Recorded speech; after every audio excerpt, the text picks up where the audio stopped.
So she is being attacked and vilified by saying what everybody knows. I want to request leaders to accept the truth and the reality and move on.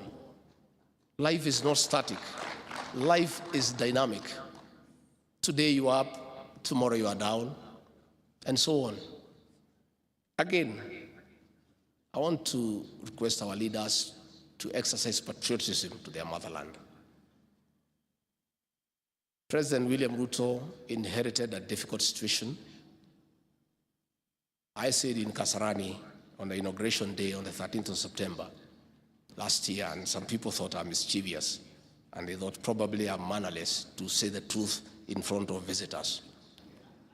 And I said the kind of economy we had inherited, and the coffers were empty, and in our stores even rats had disappeared because there was nothing to eat. And the president has embarked on a very difficult journey of the economic transformation of this great republic. Along the way, we have found good friends.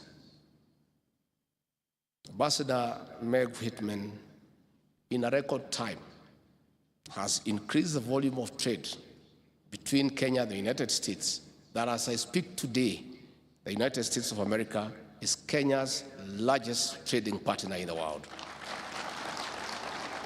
She has taken time to sit with the president, to sit with me, to sit with our cabinet ministers, to unlock business opportunities and to bring investors from America. What she deserves is commendation, not vilification for being truthful. I want to urge Ambassador Meg to ignore the noises and acclimatize to the Kenyan way of doing things. Perennial complaints year after year. She should stay focused and go on with her work. I want to say that we need also to be respectful to our development partners.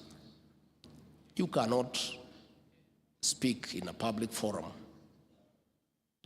before national television and say that you have the capacity to recall an ambassador from the United States accredited to this country by the American government. It's simply being mischievous. As a private citizen, how would you recall an ambassador?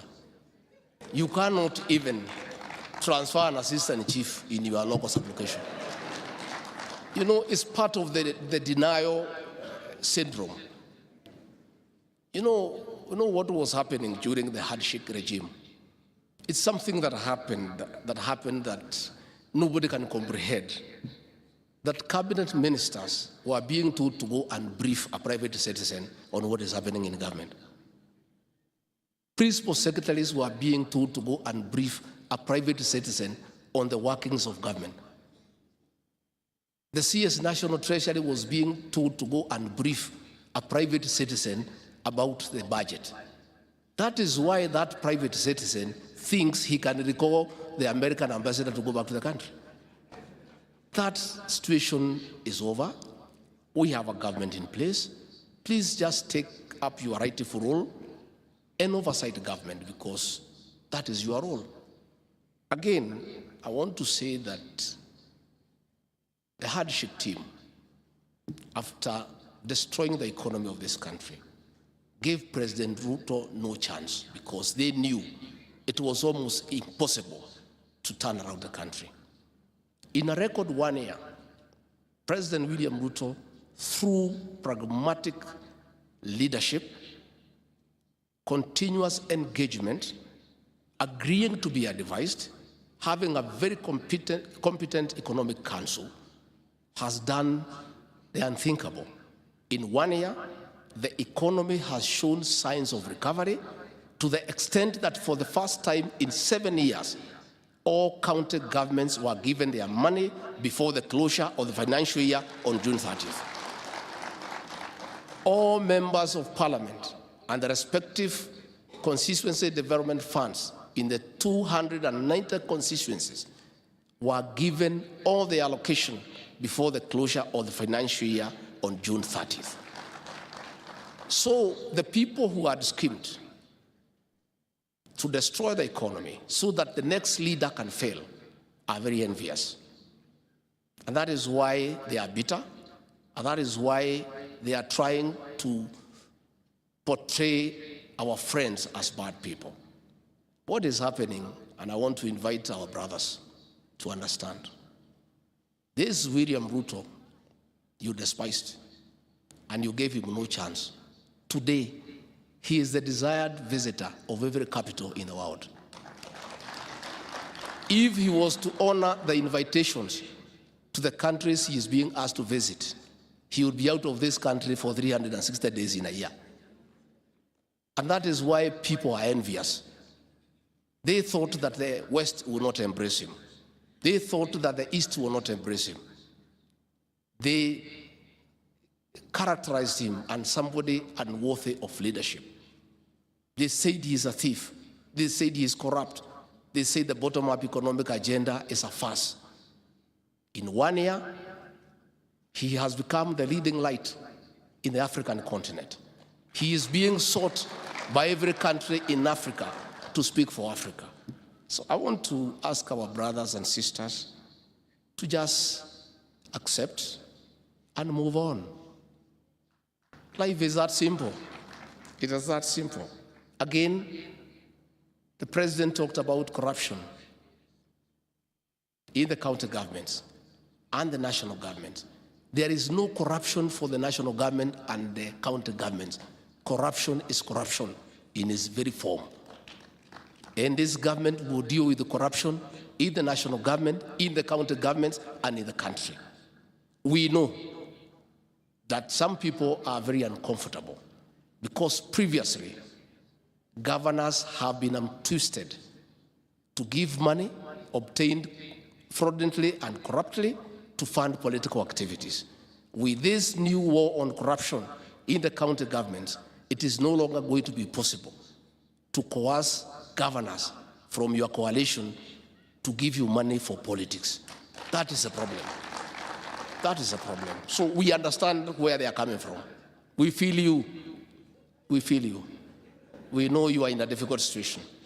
Finally, I want to say we are ready to work with the county government across the political landscape. We don't care in what political formation you are in. And we have told our people, we have told the administration, we have told the police to keep off politics because they are not good at it. It is foolish to use administrators and police in your politics. You will lose. That is how Uhuru and Raila lost by using chiefs and assistant chiefs and police in politics. We cannot repeat the same mistake. So chiefs, assistant chiefs, county commissioners, OCS, OSPD, they have no business in politics. Their work is to give services to the people of Kenya. Is to fight crime, is to fight illicit brew, is to register farmers, is to espouse government policy and keep off politics. Even governors elected on the opposition platform will enjoy the services of the administrators and the police and everybody else in an equitable and fair manner like the rest of the country. And therefore, let us work together. I am available for consultation with the COG in a structured manner. I'm available to individual governors. You don't need an appointment to come to my office as an elected governor. Anybody who has been elected by 100,000 people, it's not a joke. That is somebody who needs no appointment to go anywhere. Being 100,000 people who slept in a different home and they have not talked, and they all come to the ballot and decide you are the right person, you are somebody to be respected. So you don't need an appointment to come and talk to us. And those who have come to me, where you have challenges with our administrators, I have taken remedial action, and I will continue to do so. I'm told that when I answered the governor of Migori in Alliance, some governors were uncomfortable that I was disrespectful. I wanted to make a clarification. I was not talking about governors. I was talking about every Kenyan who has been denied security for bad behavior.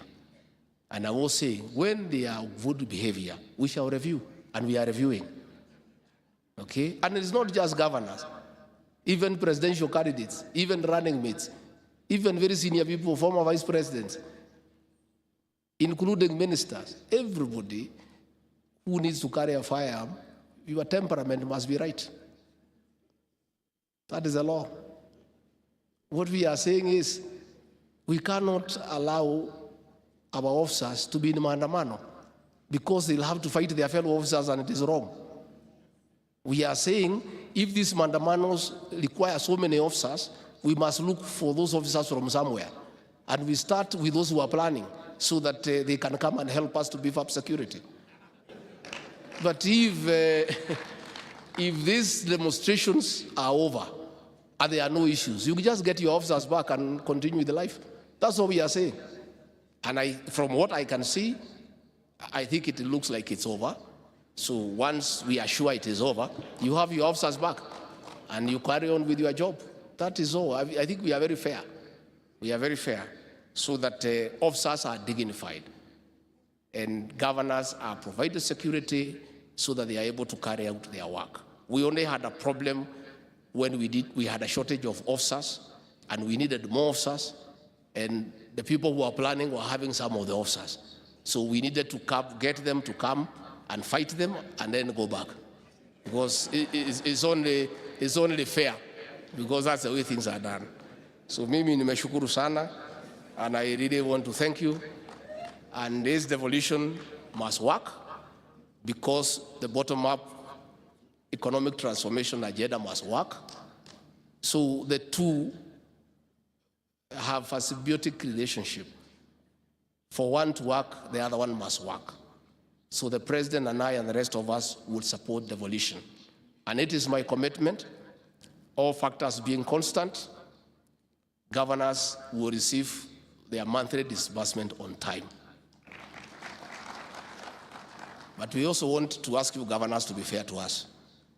When these disbursements were late, you are shouting everywhere about it.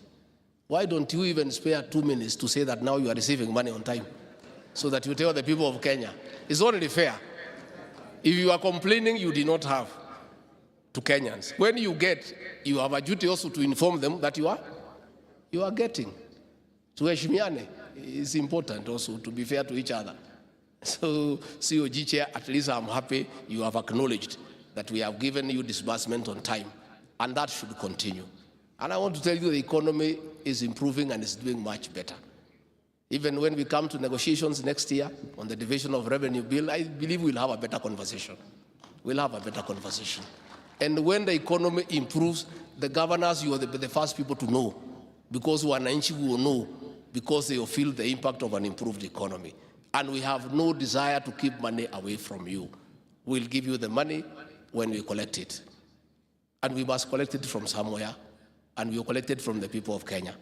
So we want governors to support what we are doing to collect more money so that we pass it on to you. It doesn't make sense for any governor in the 47 counties to oppose the finance bill, because the finance bill is about raising money to give you and other Kenyans. So if you complain we are collecting money and you still expect money from us, then there is a problem. So mimi nimeshukuru sana kwa kunialika hapa, and we look forward to be meeting you from time to time as we continuously engage. Invite me to come now, we launch your projects.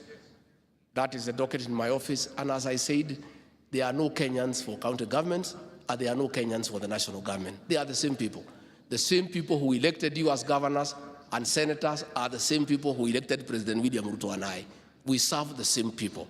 Let us work together, let us collaborate, let us cooperate for the benefit of the people of Kenya. With those very many remarks, asanteni sana, Mungu wabariki na wabariki sana.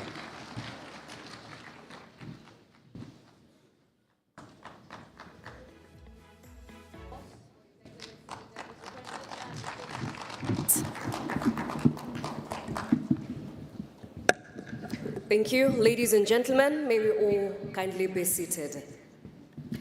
Your Excellency, sir, this is yet another momentous occasion, na nikiomba na kuchukua mwongozo kwa heshima kuu kwa Spika wa Seneti, nataka nivalie njuga awamu hii ya pili ambayo tutakuwa tunawatunuku wale ambao wamefuzu zaidi katika nyanja tofauti katika maonyesho ama exhibition ya various county devolution stands. In the meantime, I wish to request the ODP protocol team and the COG protocol team to proceed forward and present the gifts. Your Excellency, sir, I wish to request you to proceed to the podium as you award the best performing top 3 county governments. These awards will be chaperoned and guided by the Vice Chairperson of the COG, who is also the Chairperson, or rather, County Governor of Wajir County, Abdullahi Ahmed. Welcome, Your Excellency.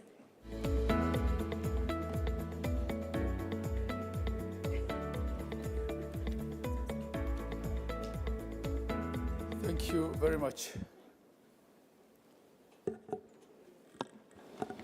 Your Excellency, the Devolution Conference 2023 exhibitions attracted a total of 226 institutions, comprising 42 counties, the national government ministries, departments and agencies, private sector, NGOs, development partners, and the media. The voting for the best exhibition booth has been guided by the following criteria: content and relevance.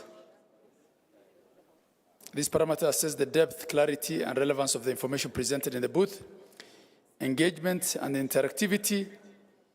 This factor gauges the booth's ability to capture and retain the attention of attendees. Innovation and creativity, a criteria which looked at the originality of the booth, its presentation style, and content delivery. And lastly, design and aesthetics, which parameter evaluated the visual appeal and the layout of the booth. Based on the above criteria, Your Excellency, the delegates were requested to vote for the best exhibition booth, with a total of 2,139 delegates casting their votes, and the results are as follows. Second runners-up, Kiambu County with 167 votes. So should the representative of Kiambu County please come up?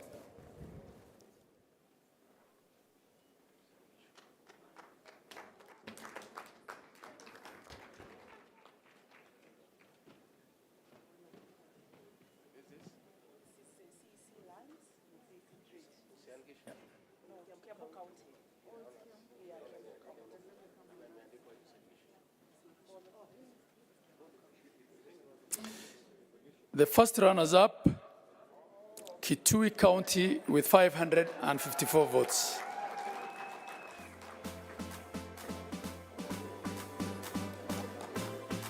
So, Your Excellency, the best exhibition booth is for Nakuru County with 774 votes.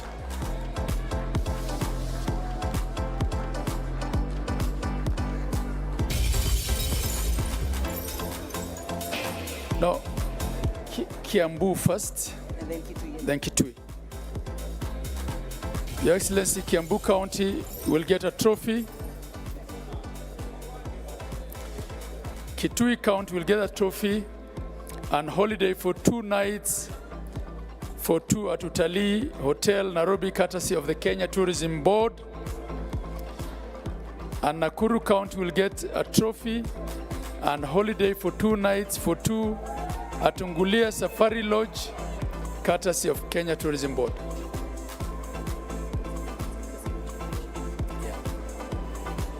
Next, Your Excellency,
Next, Your Excellency, the chairperson of the Council of Governors will present a gift to our chief guest, the Deputy President of the Republic of Kenya.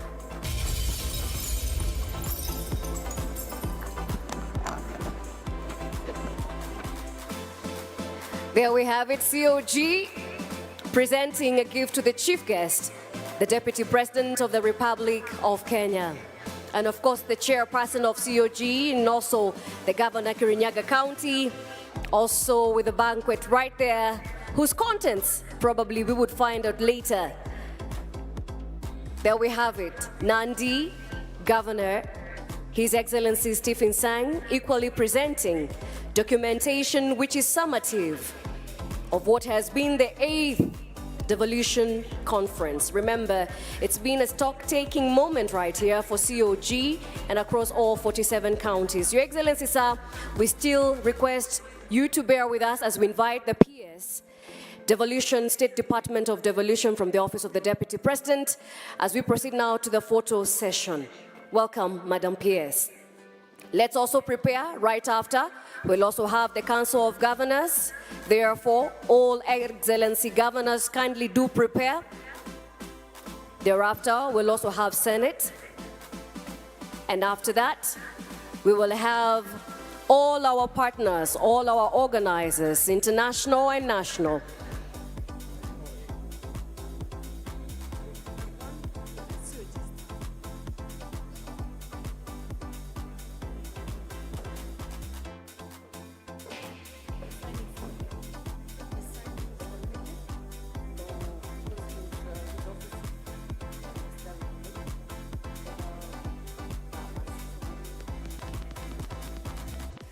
Remember, during the presentation of the communique by the Vice Chairperson of the Council of Governors, the Wajir Governor, he did mention the signing of this communique, which is resolution and way forward, a ceremony that has since been completed.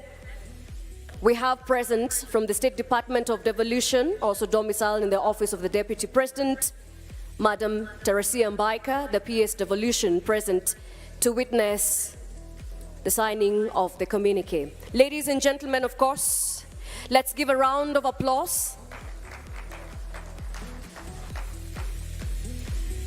Let's now have the governors join.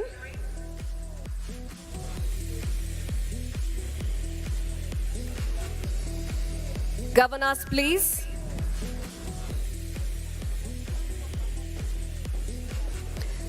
Governors will be flanking His Excellency, the Deputy President, on the steps of the podium as we capture this historic moment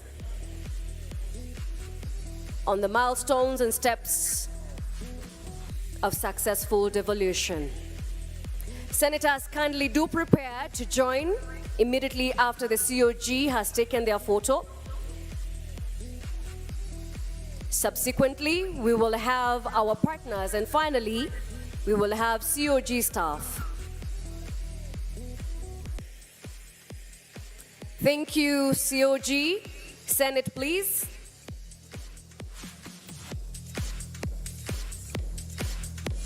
Tunawaomba senata wetu ambao wanatunga sheria katika seneti yetu kujiunga naye mgeni wetu rasmi siku ya leo, Mheshimiwa Naibu Rais, tunapochukua picha hizi za kumbukumbu, ikiwa ni kikao hiki cha 8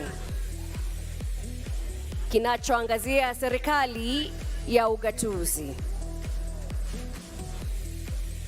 Seneta wetu wanapochukua picha hiyo ya kumbukumbu, ningependa kuwaomba all our partners, all our organizers, national and international partners, kindly prepare and proceed to the podium.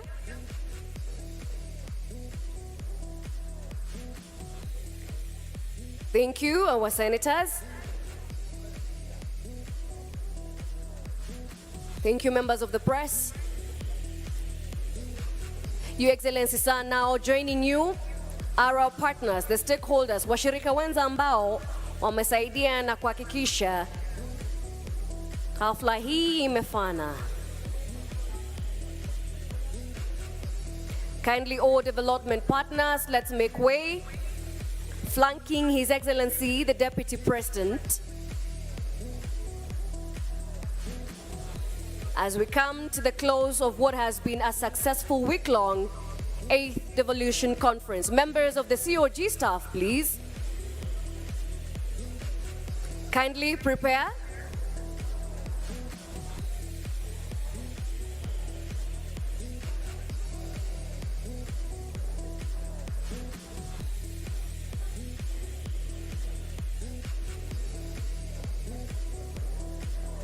Thank you, members of ODP. Members of COG staff, as ODP staff also prepared to join His Excellency for this photo. As COG staff finalizes on this photo, we'll have the ODP team joining His Excellency. Kindly let's take our positions and flank His Excellency on the flight of stairs to have a picture-perfect moment. Kindly, let's spread out. Thank you.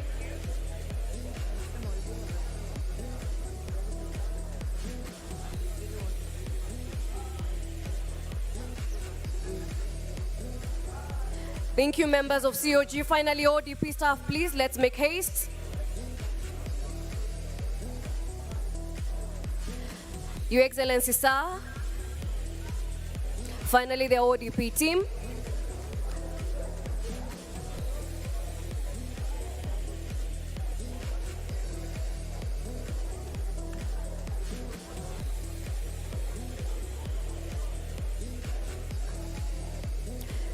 Thank you, ODP staff, Your Excellency, sir. We have now come to the close of our event. Your Excellency, we may proceed for our lunch break. His Excellency, the Deputy President, will be joined by other delegates as we proceed for our lunch break now.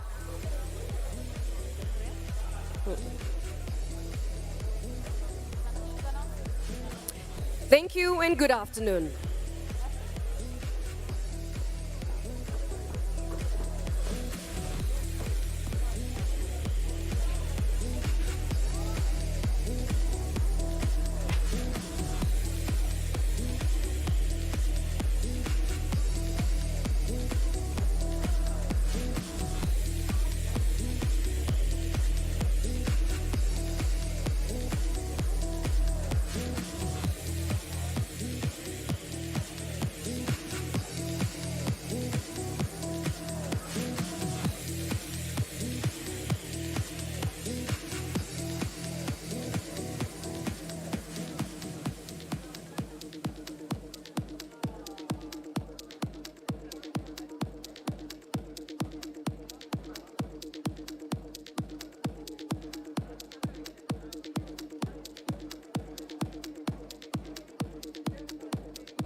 I'm privileged to attend the Devolution conference. I've been attending them since 2013 and I can see a lot of improvement on this one. The organization is superb and we are happy. I'm particularly impressed by the address by His Excellency the President of the Republic of Kenya, William Ruto, on what he said, the support to devolution, the disbursement of funds to devolved units, and particularly to unleash the remaining devolved functions to the counties. Devolution inafanya kazi kwa sababu kila kitu imekuja ground.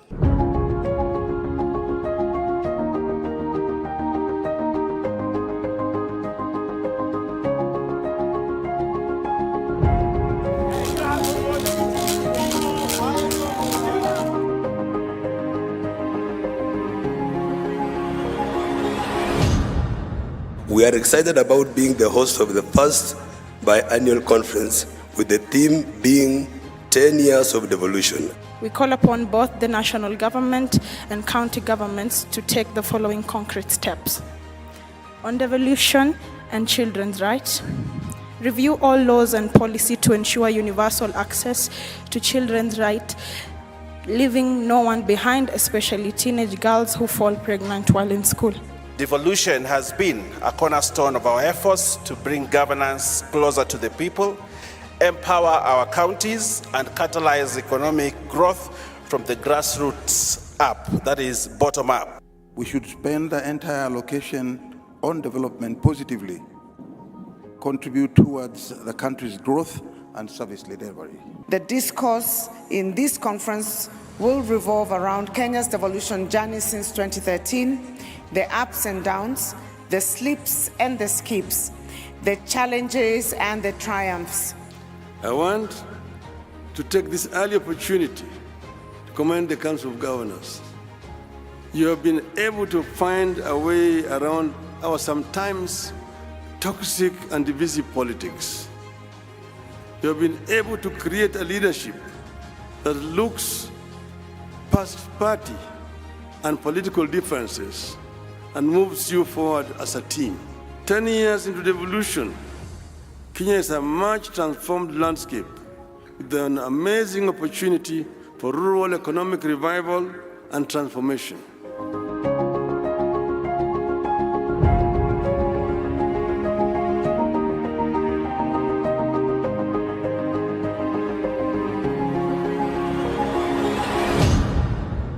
Welcome each and every one of you to Health Breakaway session. Further, it is important to note that although health sector functions are assigned to both levels of government, much more success is realized when the two levels of government collaborate.